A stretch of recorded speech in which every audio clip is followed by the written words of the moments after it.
বিসমিল্লাহির রহমানির রহিম। প্রিয় শিক্ষার্থীরা, ভেবে নিচ্ছি প্রবল ইচ্ছা শক্তির জোরে প্রতিকূল পরিবেশের ভেতরেও আমরা সবাই ভালো আছি।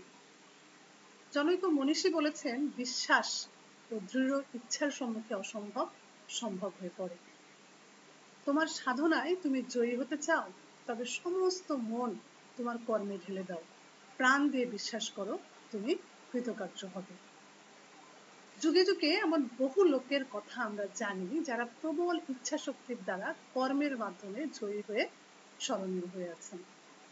ফরাসি দেশে এক ব্যক্তি ঘরের ভিতরে ঘুরে বেড়াতেন আর বলতেন, আমি বড় যোদ্ধা হব, বড় যোদ্ধা হব। তিনি তাই হয়েছিলেন।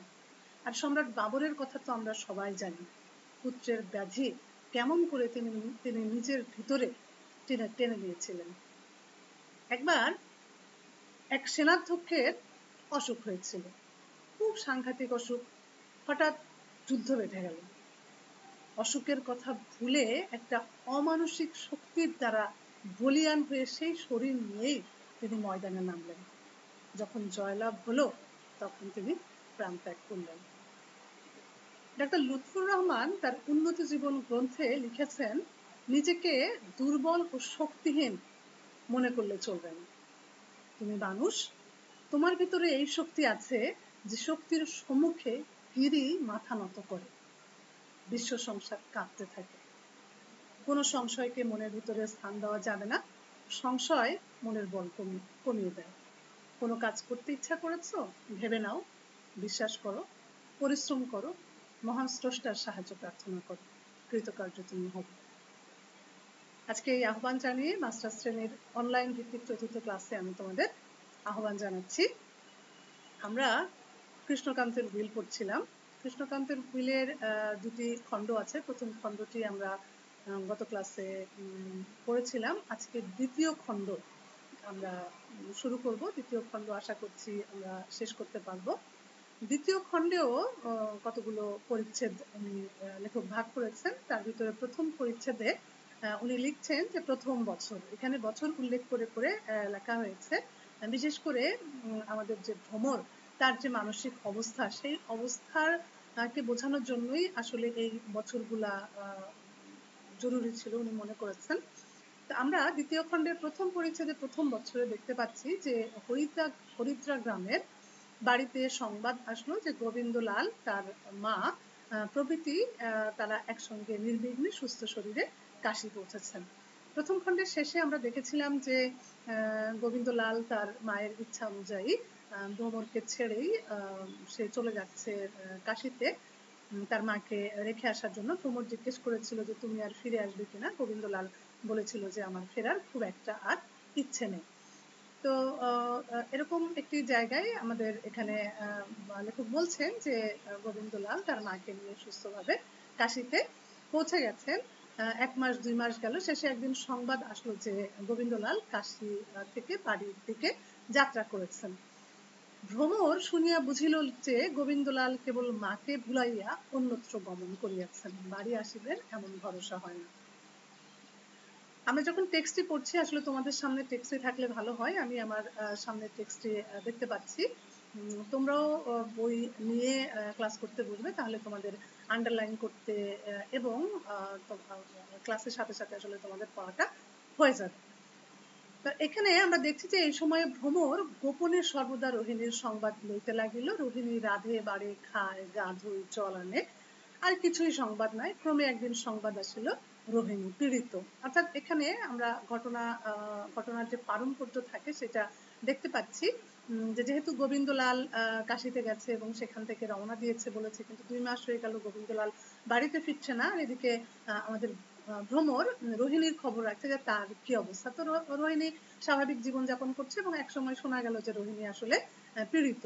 তো যাই হোক, এর কিছুদিন পরে শুনলো যে তার অসুখ ভালো হয়েছে, কিন্তু একেবারেই ভালো হয়নি, তাকে তারকেশ্বরে যেতে হবে। তো এটা যখন শুনলো, তখন লেখক বলছেন যে 5-6 মাস হইল গোবিন্দলাল ফিরিল না। ভ্রমরের রোদনের শেষ নাই। আর এদিকে রোহিণীও সেই যে তারকেশ্বরে গেল এবং সেখান থেকে আর ফিরল না। তখন ভ্রমরের বুঝে নিতে খুব একটা সমস্যা হয়নি যে আসলেই দুইজন হয়তো একই সাথে আছে। তো লেখক বলছেন যে এইরূপে প্রথম বৎসর কাটিয়ে গেল। এখানে হচ্ছে আমাদের প্রথম পরিচ্ছেদে শেষ হয়েছে। দ্বিতীয় পরিচ্ছেদে এসে আমরা দেখছি যে ভ্রমর খুবই শয্যাশায়িনী, খুবই রুগ্ন। সে তার পিতা যখন ভ্রমরকে দেখতে এসছে, তার পিতার একটি বর্ণনা এখানে দেওয়া আছে। কারণ হচ্ছে যে এই যে ঘটনার যে একটা জটিলতা এখানে তৈরি হয়েছে, সেই জটিলতার নিরসনের দিকে এগিয়ে নেওয়ার জন্য আসলে আরেকটি চরিত্র লেখকের প্রয়োজন ছিল। সেই চরিত্রটি উনি নিয়ে আসলেন, যে ভ্রমরের পিতাকে। এবং ভ্রমরের পিতা উনি বলছেন যে খুবই চতুর প্রকৃতির লোক ছিলেন, সুদর্শন ছিলেন, এবং লোকজন তাকে দেখে কিন্তু ভয়ও করতো। অর্থাৎ তার বেশ কিছু ক্ষমতা ছিল। ক্ষমতাশালী লোকই আসলে এখানে প্রয়োজন ছিল এই সমস্যা সমাধান করার জন্য। তো আমাদের ভ্রমরের পিতার নাম হচ্ছে মাধবীনাথ।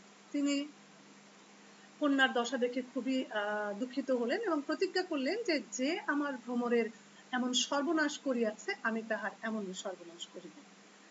এখানে দ্বিতীয় পরিচ্ছেদের শেষ হয়েছে। তৃতীয় পরিচ্ছেদে এসে আমরা দেখছি যে উনি প্রতিজ্ঞা করলেন যে গোবিন্দলাল এবং রোহিণী হচ্ছে এই অনিষ্টের মূল, এবং অবশ্যই আমি এই দুষ্টের দমন করেই ছাড়ব।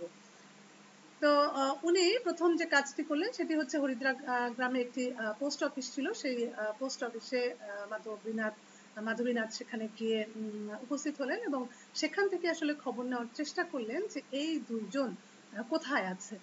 তো উনি জানতেন যেহেতু রোহিণীর যে পিতৃব্য চাচা, এখানে খুল্লতাত বলা আছে। খুল্লতাত শব্দটির অর্থ হচ্ছে পিতৃব্য, পিতার সমান বা চাচা, এটা আমরা বলতে পারি।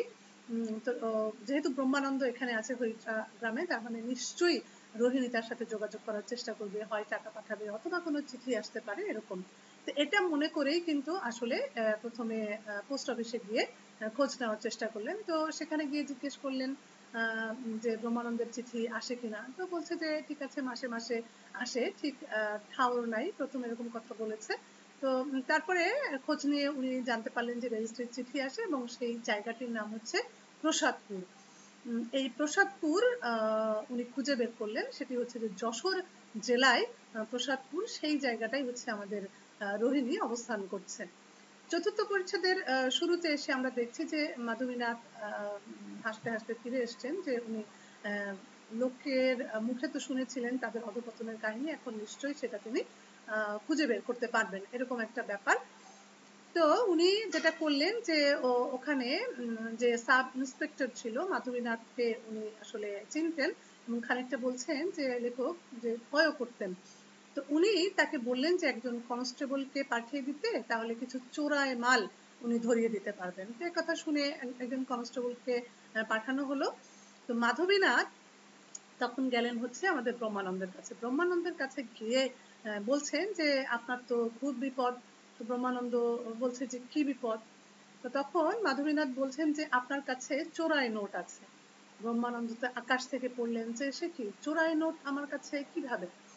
তো তখন মাধবীনাথ আস্তে আস্তে করে তাকে বললেন যে আমি সবই জানি এবং পুলিশও কিন্তু সেটা জেনেছে, আর বাস্তবিক আমি পুলিশের কাছেই একথা শুনেছি। তো বলছে যে চোরা নোটটা হচ্ছে শিবপ্রসাদপুর থেকে এসেছে, এবং সেই যে দূরে দাঁড়ানো যে কনস্টেবলকে উনি দাঁড় করিয়ে রেখেছেন, বলছে যে ওই যে দেখেন পুলিশের লোক দাঁড়িয়ে আছে, এটা আপনাকে ধরার জন্য, এরকম একটি ভয় তাকে দেখানো হয়েছে। তো তখন ব্রহ্মানন্দ সাথে সাথে মাধবীনাথের পায়ে পড়ে গেলেন এবং বলছেন যে আপনি আমাকে বাঁচান। তো বলছে মাধবীনাথ বলছেন যে তোমার কোনো ভয় নাই, আমি সঙ্গে তোমাকে লোক দিচ্ছি, তুমি এক কাজ করো, সেই যে চিঠি তোমার কাছে পাঠানো হয়েছে সেইটা তুমি নিয়ে আসো। তো তখন সে ব্রহ্মানন্দ নিয়ে আসার পরে উনি সেটা দেখলেন, দেখার পরে উনি যা যা খুঁজছিলেন উনি আসলে সেটা পেলেন। প্রসাদপুরে আসলে সেই ঠিকানাটাই হয়তো উনার দেখার বিষয় ছিল, সেটি উনি দেখলেন এবং তারপরে বলছেন যে তোমার কোনো ভয় নাই, ঠিক আছে তুমি যাও। তো মাধবীনাথ যেটি করলেন সেটি হচ্ছে যে ভ্রমর তার যে অবস্থা এটা দেখে তার চিকিৎসার ব্যবস্থা করলেন এবং উনি স্বয়ং কলকাতায় চলে গেলেন। কলকাতায় নিশাকর দাস নামে মাধবীনাথের একজন বড় আত্মীয় ছিলেন। উনি তখন কি করলেন যে এই বিহিত কিভাবে করা যায় সেই বিহিত করার জন্য এই দুই বন্ধু মিলে একদিন কি করলেন, যশোর অভিমুখে তারা রওনা করলেন, কারণ হচ্ছে তারা প্রসাদপুরে যাবেন। পঞ্চম পরিচ্ছেদে এসে আমরা দেখেছি যে আমাদের যে রোহিণী এবং গোবিন্দলাল যেখানে আছে সেইখানে এখানে লেখক আমাদের নিয়ে গেছেন যে যে ওইখানে যে যুবক এবং যুবতী যারা বলছে যে চঞ্চল কটাক্ষ দৃষ্টি করিতেছে, তাদেরকে তারা গোবিন্দলাল সেখানে একটি গৃহ ক্রয় করেছে এবং সেই গৃহে তারা আছে এবং এখানে তারা স্থায়ীভাবে বসবাস করছে। প্রমোদ গৃহের দ্বারে একজন অপরিচিত যুবা পুরুষ প্রবেশ করিল, আমরা তাহাকে চিনি, সে নিশাকর দাস। এই নিশাকর, মাধবীনাথ নিজে যায়নি, নিশাকরকে পাঠিয়েছে, যেহেতু মাধবীনাথকে তো আমাদের গোবিন্দলাল চেনে, তো সেখানে গেলে হয়তো কার্য উদ্ধার হবে না, এই জন্য হচ্ছে নিশাকরকে সেখানে পাঠিয়েছে। এবং ষষ্ঠ পরিচ্ছেদে এসে আমরা দেখেছি যে দ্বিতল অট্টালিকা অর্থাৎ দোতলা একটা বাড়ি যেখানে রোহিণী আছে এবং লেখক বলছেন যে রোহিণী তখন হচ্ছে হাফ পর্দানশীল। হাফ পর্দানশীল এই অর্থে যে নিচতলায় যে যারা থাকে এবং খুব একটা সে নিচতলায় আসে না, যেখানে ভৃত্যরা থাকে, এবং লেখক বলছেন যে এরকম নিরিবিলি স্থানে তারা থাকেন যে সেখানে সাধারণত বাইরের কোনো লোকও তেমন একটা আসে না, কালে ভদ্রে হয়তো কেউ একজন এসে থাকে। এবং যখন গোবিন্দলালকে সংবাদ দেওয়া হয় উনি নিচে নেমে আসেন, নিচে বসার একটি ঘর আছে। তো এরকম একটি অবস্থায় আমাদের নিশাকর সেখানে এসে উপস্থিত হলেন এবং গোবিন্দলালের দুজন ভৃত্য ছিল, সোনা এবং রূপ নামে। তো নিশাকরকে দেখে তারা প্রথম বিস্মিত হয়েছে এবং নিশাকরকে যেহেতু ভদ্রলোক বলেই মনে হচ্ছে এবং নিশাকরের বেশভূষা একটু জাঁকজমকপূর্ণই ছিল, তো সেখানে বলছে, জিজ্ঞেস করেছে যে আপনি কাকে খুঁজছেন? তখন নিশাকর বলছে যে তোমাদেরই খুঁজছি, বাবুকে সংবাদ দাও যে একটি ভদ্রলোক সাক্ষাৎ করিতে আসিয়াছেন।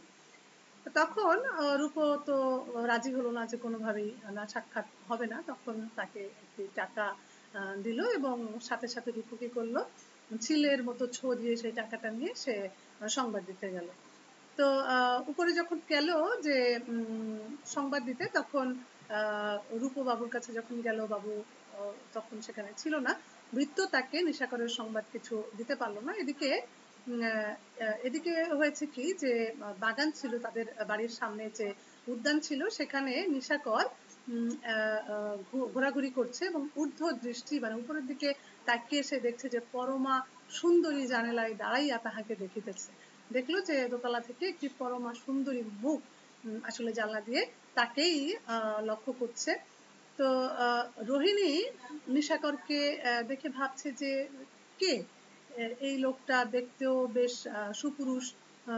গোবিন্দলাল, লেখক বলছেন গোবিন্দলালের চেয়ে কি নিশাকর সুপুরুষ? বলছেন না, তা নয়, গোবিন্দলালের রং ফর্সা, কিন্তু এর মুখ চোখ ভালো, বিশেষ চোখ, আমরি কি চোখ, এ কোথা থেকে এলো, অর্থাৎ নিশাকরের চোখটি বেশ সুন্দর, এরকম একটি কথা এখানে বলা হচ্ছে। তখন তার মনে হলো যে এরকম যে লোক, তার সাথে কি আমি একটু কথা বলতে পারি না, ক্ষতি কি, আমি তো কখনো গোবিন্দলালের কাছে বিশ্বাসঘাতিনী হইব না। এরকম যখন রোহিণী ভাবছে, এরকম সময় নিশাকর উন্নত মুখে ঊর্ধ্ব দৃষ্টি করাতে চোখে চোখ পড়লো। তো যাই হোক, এর মাঝখানে আমরা কিছু দূরে চলে যাই, দেখতে পাচ্ছি যে যখন আমাদের গোবিন্দলালকে খবর দেওয়া হলো এবং গোবিন্দলাল যখন সাক্ষাৎ করতে চাইলো না, তখন এদিকে আমাদের নিশাকরও দেখছে যে বেশ অনেকক্ষণ হয়ে গেল অপেক্ষা করছি, চাকরটা ফিরে আসছে না। তখন নিশাকর কি করেছে, আবার ঘরের ভিতরে প্রবেশ করে এবং দেখছে যে নিচে সোনা রূপ বা কেউ আসলে নেই।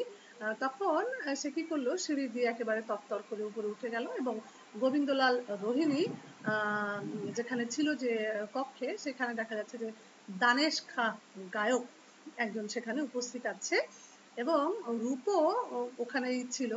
তাকে দেখে সাথে সাথে বাবুর দিকে মানে গোবিন্দলালের দিকে তাকিয়ে বলছে যে ইনি আপনার সাথে দেখা করতে এসছে। তো গোবিন্দলাল খুবই অসন্তুষ্ট হয়েছেন যে উপরে এরকম একটি অপরিচিত লোক চলে এসছে। তো যখন জিজ্ঞেস করেছে যে আপনি কে, তখন নিশাকর বলছে যে আমার নাম রাসবিহারী দে। সে নিজের নামটি গোপন রেখেছে।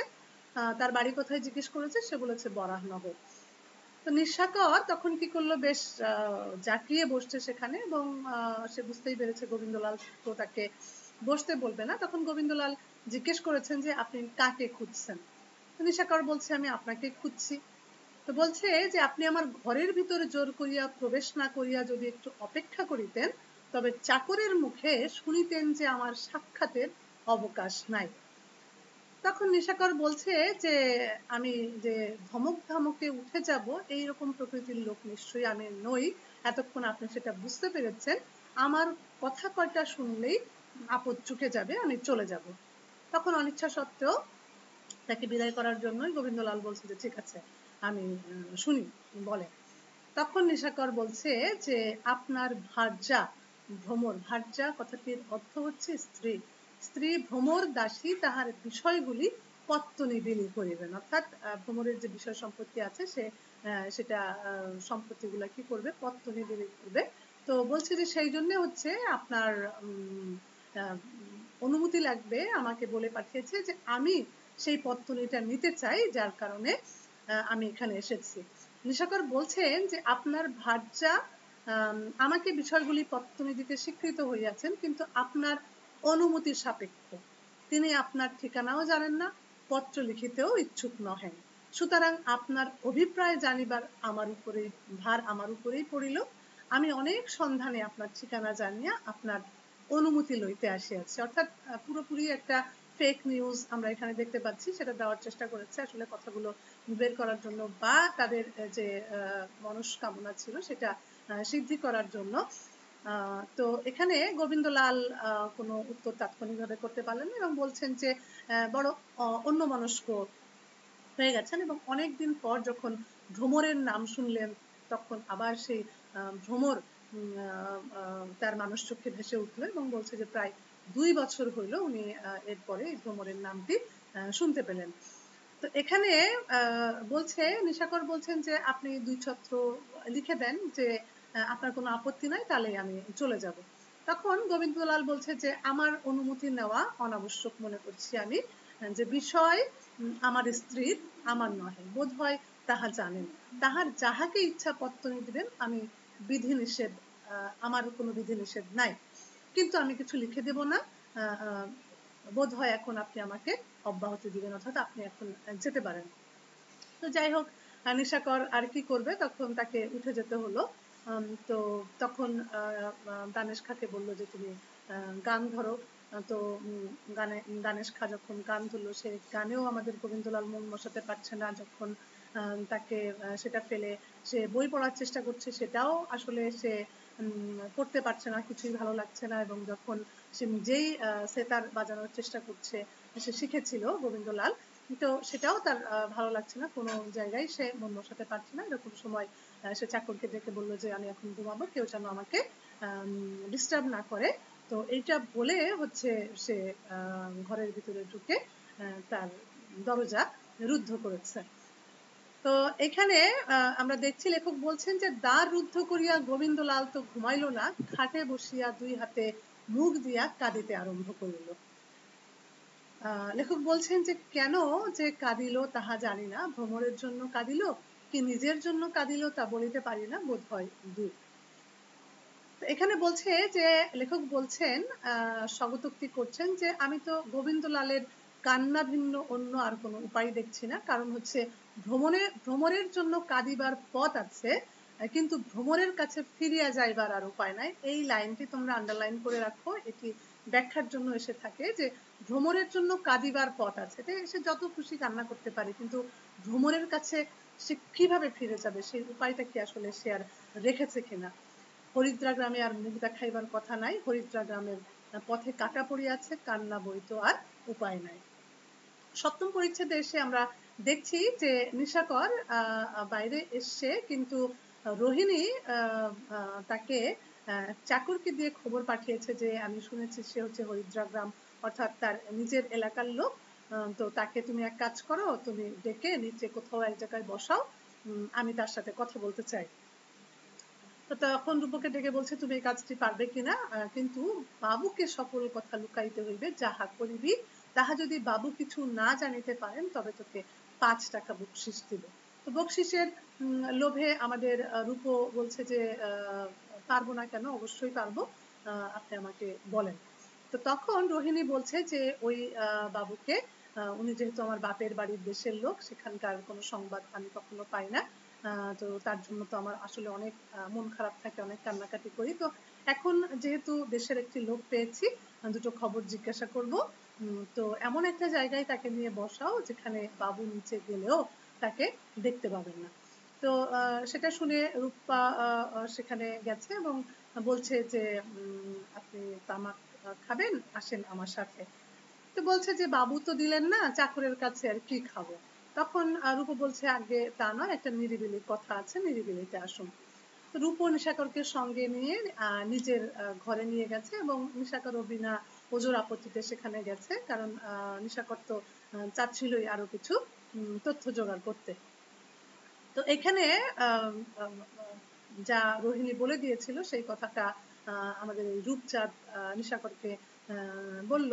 বলার পরে বলছে যে ঠিক আছে, কিন্তু আমি তো বুঝতে পারছি না, তোমাদের এটা তো কোনো ষড়যন্ত্র হতে পারে, তোমরা আমাকে এখানে বসালে তারপরে হয়তো আমাকে মেরেই ফেললে।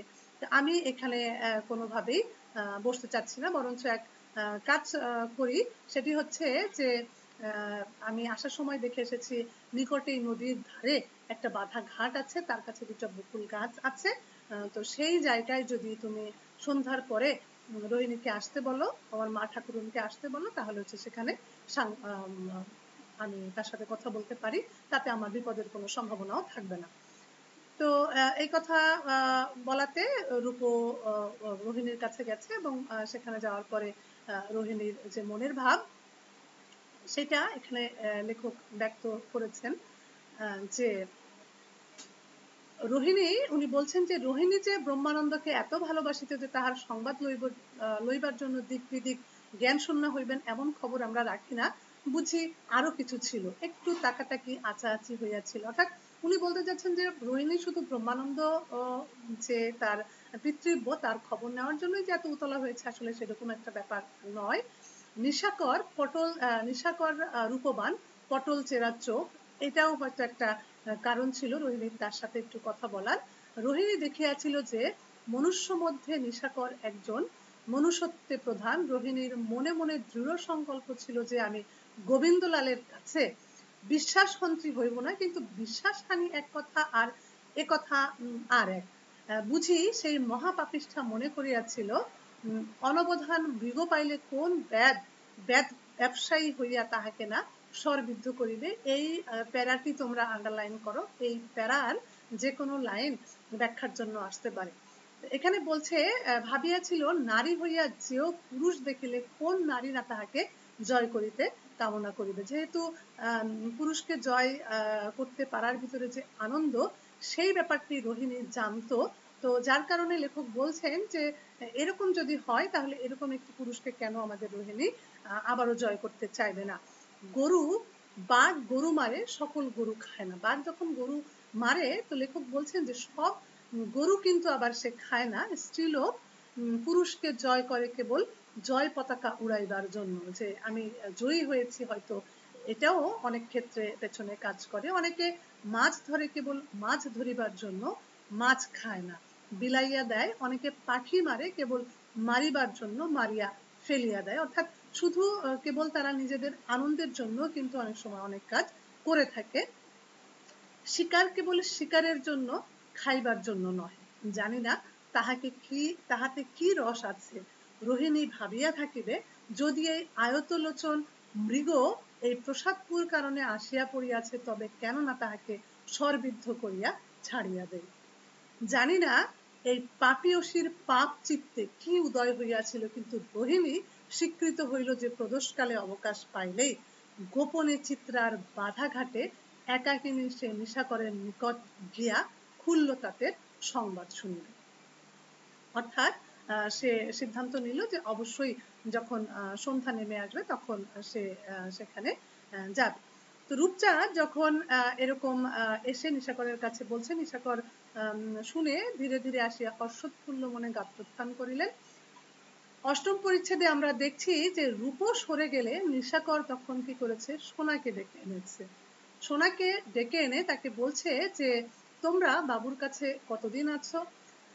তো আমাদের সোনা বলছে এই যতদিন এখানে এসেছেন ততদিন আছি। তো উনি বলছেন যে এখানে তুমি যে মাইনে পাও আসলে সেই মাইনে তো খুবই কম, কিন্তু আমার সাথে যদি তুমি যাও সেখানে তুমি এখানে মাত্র 3 টাকা মাইনে পাও, আর আমার সাথে গেলে তুমি 5 টাকা 7 টাকা অথবা 10 টাকাও অনায়াসেই পেতে পারো। তো তুমি কি আমার সঙ্গে যাবে কিনা, এরকম মুনিবের চাকরি তুমি ছাড়বে কিনা? তখন সোনা বলছে যে মুনিব খারাপ নয়, কিন্তু মুনিবানী যিনি অর্থাৎ রোহিণীর কথা বলছে, যে তাকে তারা আসলে পছন্দ করে না, সে আসলে ভালো না। তো তখন নিশাকর বলছে যে ঠিক আছে, আমি হাতে হাতে আসলে এরকম প্রমাণ পেয়েছি, তো আমার সঙ্গে তো তুমি যাবে এরকম স্থির? তো সোনা বলছে যে হ্যাঁ ঠিক আছে স্থির। তো তখন বলছে যে তাহলে যাওয়ার সময় তুমি এক কাজ করো, তোমার মুনিবের একটা উপকার করে যাও, কিন্তু বড় সাবধানের কাজ, তুমি কি সেটা পারবে? তো তখন বলছে যে হ্যাঁ, মুনিবের পক্ষে যদি ভালো হয় এবং মুনিবাণীর পক্ষে যদি মন্দ হয় তাহলে অবশ্যই আমি সেই কাজটি করব। তখন নিশাকর বলছে যে তোমার এই মা ঠাকুরন আমাকে কি করেছে, চিত্রার বাধাঘাটে ডেকেছে এবং সেখানে আমার সাথে গোপনে সাক্ষাৎ করতে চায়। তো আমি স্বীকার হয়েছি যে আমি তার সাথে সাক্ষাৎ করব। তো আমি এখন চাচ্ছি যে তোমার মুনিবের চোখটা ফুটে যাক, তুমি আস্তে আস্তে গোপনে তোমার মুনিবকে যদি এই কথাটা বলে আসতে পারবে কিনা? তখন বলছে যে হ্যাঁ, আমি এটা পারবো। তখন বলছে যে ঠিক আছে, তুমি সতর্ক থাকবে এবং যথাসময়ে তুমি কি করবে, আমার সঙ্গে জুটে যেও, আমি তোমাকে নিয়ে যাব। তো আমাদের সোনা সে বলেছে যে আগে। তো যথাসময়ে সে কি করেছে, সে গোবিন্দলালকে গিয়ে খবরটি দিয়েছে এবং যখন নিশাকর আবার ভাবছে যে কাজটা আসলে কতখানি ঠিক করছে, সেই রকম একটি সংশয় তার ভিতরেও ছিল, কিন্তু যেহেতু বন্ধুর অনুরোধে অর্থাৎ মাধবীনাথের অনুরোধে এবং বলছে যে তারা তো একটি সঠিক কাজ করছে, এটা যখন তার মনে হলো, তখন সমস্ত চিন্তা ঝেড়ে ফেলে আমাদের নিশাকর বলছে যে যথা নিযুক্ত হম্মি তথা করমি, অর্থাৎ যেখানে আমার কাজটা, যেখানে আমি নিযুক্ত হব সেখানেই আসলে আমি আমার কাজটা করব, এটাই আমার করা উচিত। তো তখন নিশাকর একটা পর্যায়ে দেখলেন যে নিঃশব্দ পদে আমাদের রোহিণীর কাছে এসে দাঁড়িয়েছে। তখন জিজ্ঞেস করেছে যে তুমি কে? তো নিশাকর বলছে আমি রাসবিহারী। রোহিণী বলছে যে আমি রোহিণী। তো যাই হোক, এখানে জিজ্ঞেস করেছে এত রাত কেন হলো? তখন রোহিণী বলছে যে একটু দেখে শুনে তো আসতে হয়, কি জানি কে কোথা দিয়ে দেখে ফেলে। তো বলছে যে তোমার খুব কষ্ট হয়েছে। বলছে যে নিশাকর বলছে যে কষ্ট হোক না হোক, মনে মনে ভয় হচ্ছিল যে তুমি বুঝি হয়তো ভুলেই গেছো। তখন রোহিণী বলছে আমি যদি ভুলিবার লোক হইতাম তাহলে আমার এমন দশা হইবে কেন? একজনকে ভুলিতে না পারিয়া এদেশে আসিয়াছি, আর আজ তোমাকে না ভুলিতে পারিয়া এখানে আসিয়াছি। অর্থাৎ ভুলতেই যদি পারবো তাহলে তো আর আমার এই দশা হতো না, আমাকে দেশ ছেড়েও আসতে হতো না। ভুলতে পারিনি বলেই তো গোবিন্দলালের সাথে এসেছি এবং তোমাকে ভুলতে পারিনি বলেই তোমার সাথে আসলে সাক্ষাৎ করতে এসেছি। এইরকম যখন কথা বলছে, ঠিক এইরকম সময়ে পেছনে এসে রোহিণীর গলা টিপে ধরলো একটি হাত। রোহিণী চমকে জিজ্ঞেস করলো কে রে? গম্ভীর স্বরে কে উত্তর করিল তোমার জম। অর্থাৎ এখানে গোবিন্দলাল তাকে জমের সাথে তুলনা করেছে এবং তোমার জম বলে সে তাকে ধরেছে। তো আজকে এই পর্যন্ত থাক। আমরা আজকে টেক্সট পুরোপুরি শেষ হলো না, আগামী ক্লাসে আমরা শেষ করব আশা করছি। তো এর মাঝখানে তোমরা যেটি করবে সেটি হচ্ছে যে এই উপন্যাসটি বেশ কয়েকবার পড়বে, কারণ তোমরা বলেছো তোমাদের ভাষা অনেক সময় বুঝতে সমস্যা হয়, বিশেষ করে বঙ্কিমচন্দ্র চট্টোপাধ্যায়ের ভাষা তো আসলেই একটু কঠিনই বলা যায়, যেহেতু একেবারে শুরুর দিকে ভাষা, শুরুর দিকের বাংলা সাহিত্য যখন শুরু হলো যে উপন্যাসগুলো যখন লেখা শুরু হলো একেবারে শুরুতেই হচ্ছে বঙ্কিম তখন লিখেছিলেন, এবং তখন লেখার ভাষা এবং কথ্য ভাষা কিন্তু পুরোপুরি আলাদা ছিল, এবং সাহিত্যের ভাষা বলতে এরকমই আসলে ভাষা ছিল। আর কৃষ্ণকান্তের উইল আসলে অনেকটা সহজে বলা যায়, বিশেষ করে তার, তোমরা তো কপাল কুণ্ডলা পড়ে এসছো এবং সেখানে দেখেছো যে ভাষাটা আর একটু জটিল আমাদের কাছে মনে হয়, যে একটু সমাজবদ্ধ এবং বেশ কতগুলো শব্দ দিয়ে একটি শব্দ উনি গঠন করেছেন। তো এইসব নানা কারণে ছেলেরা অনেক সময় বলে যে ম্যাডাম দুর্ভেদ্য মনে হচ্ছে। তো আমি আশা করব এই বন্ধের ভিতরে আমরা যেহেতু সময় পাচ্ছি, তোমরা বেশি বেশি করে পড়ার চেষ্টা করবে। তো তোমরা সবাই ভালো থেকো। আমাদের নেক্সট ক্লাস যখন হবে তখন আশা করছি আবার তোমাদের সাথে কথা বলতে পারবো। তো সবাইকে ধন্যবাদ।